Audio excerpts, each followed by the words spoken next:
жетімдер үйіне берсек да.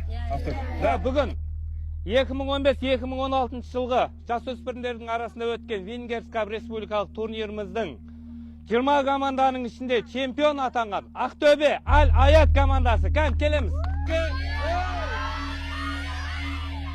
Авто көлігімізді Ақтөбе Аль-Аят. Құтты болсын авто көліктерің.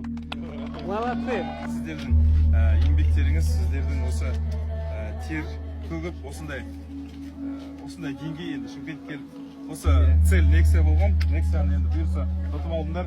Енді жігіттер, біз енді өзіміз Ақтөбенікі, өзіміз бастық болғаннан кейін мәрттігімізді танытып, мен ойлап тұрмын, дұрыс шешім болар, егер де біздер бұл көлікті осы бір жетімдер үйіне берсек да.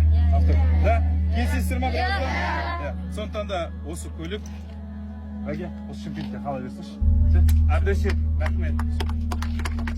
Міне, құрметті көрермендер, Аль-Аят командасы өздері ұтып алған осы авто көлігін Шымкент қаласының жетімдер үйіне сыйлық ретінде беріп жатыр. Үлкен рахмет. Жолдарыңыз болсын, Құдай қаласа, тек қана